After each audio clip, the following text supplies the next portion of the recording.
The 70s. Were we free or just careless? You decide. The 1970s. A time of muscle cars roaring down endless highways, their sleek designs and raw power capturing the spirit of freedom. From the deep rumble of their engines to the vibrant colours that turned heads at every corner, these cars weren't just transportation, they were symbols of individuality and rebellion. Few things felt more thrilling than hitting the open road with nothing but the horizon ahead. Bell-bottoms swaying to disco beats, bright colours and bold patterns that defined an era. Back then, life wasn't just simpler. It was unapologetically bold.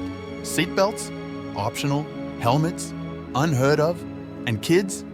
They ruled the streets, unsupervised and unstoppable. It was a decade of daring choices, unforgettable styles, and stories that still make us smile today.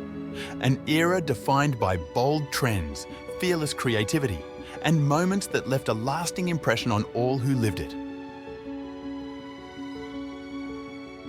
Helmets? Elbow pads? Please. Back then, scars on your knees were badges of honour, each one with its own epic story.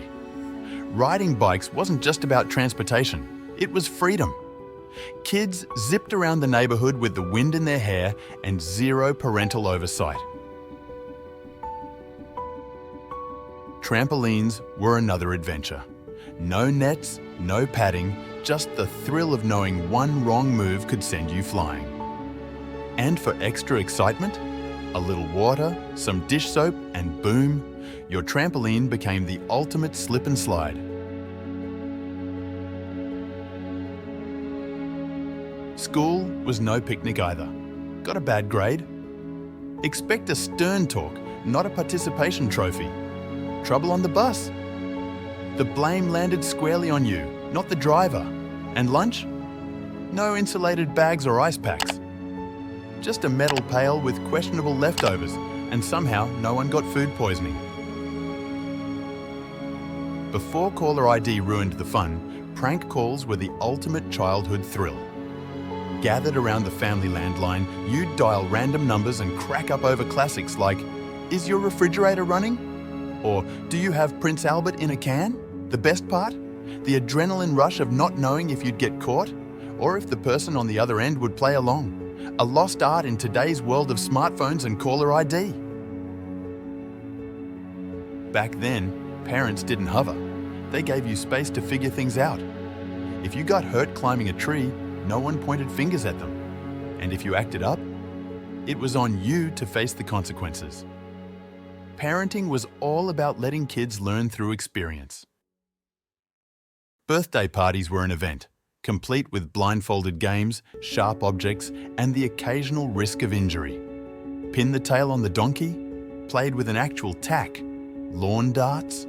A backyard classic, and yes, just as dangerous as they sound. Who needed playdates or organised activities when the great outdoors was the ultimate playground? Back in the day, kids didn't need a calendar full of events or a team of adults supervising their every move. The world outside was limitless. Trees to climb, forts to build, and streams to wade through. Dirt-covered clothes and scraped knees were badges of honour, proof of a day well spent. There were no schedules to follow, no screens to distract, just pure, unfiltered fun fueled by imagination and the freedom to explore. High school in the 1970s was a mix of freedom, fun, and just a bit of drama. Hallways buzzed with the sound of lockers slamming and bell-bottoms swishing while students passed handwritten notes instead of texts. The cafeteria was where cliques formed. And let's not forget the real highlight of high school, those first crushes. Whether it was shy glances in biology class or holding hands at the Friday night football game, teenage love in the 70s was simple and sweet. No dating apps, no Snapchat, just a mixtape and a nervous phone call on the family landline. These were the years of self-discovery, cheesy prom pictures, and unforgettable memories. For better or worse, it was a time that shaped who we were and maybe taught us a thing or two about love.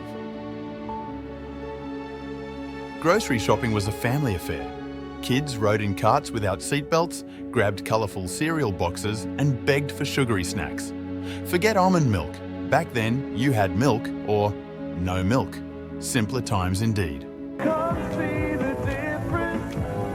It's Unsupervised supermarket. Get an edge on savings this week with the Eagle Edge. Discover the big fair. The grocery store in the 70s was a goldmine for strange and questionable food choices.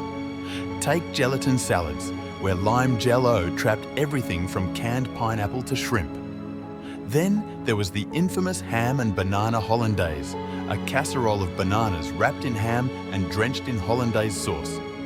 For snacks, kids had space food sticks, marketed as astronaut approved, but tasting like sweetened cardboard dot. And let's not forget Coca-Cola inspired recipes like Coke marinated ham, because apparently soda made everything better. These daring dishes defined an era, but it's no surprise most didn't survive into the next decade. Saturdays meant sugary cereal and morning cartoons, Scooby-Doo, the Flintstones, and Tom and Jerry. It was a sacred ritual. The rest of the day? Playing with friends, riding bikes, or building forts. No smartphones, just imagination. Dinner in the 70s wasn't just a meal, it was the family's daily check-in. Everyone sat around the table, no phones, no TV, just conversations about school, work, or whatever embarrassing thing your sibling did that day. It was wholesome, until the plates were empty. Because as soon as dinner ended, the real fun began. Trash duty and washing the dishes. No kid ever wanted to do it, and there was always a debate about whose turn it was. Scrubbing pots and drying plates felt like punishment, not life lessons. But hey, it taught you responsibility, or at least how to sneak away when no one was looking. The 70s were a time of wild, messy, and gloriously unsupervised childhoods. Kids roamed freely, scraped knees were trophies, and adventures were limited only by imagination. There were no helmets, no GPS trackers, and no hovering parents, just a sense of untamed freedom that shaped an entire generation. Today's kids might have more safety gear, advanced technology, and carefully planned activities. But do they miss out on that raw, unfiltered independence? What do you think? Was growing up back then better, or are today's modern comforts worth the trade-off?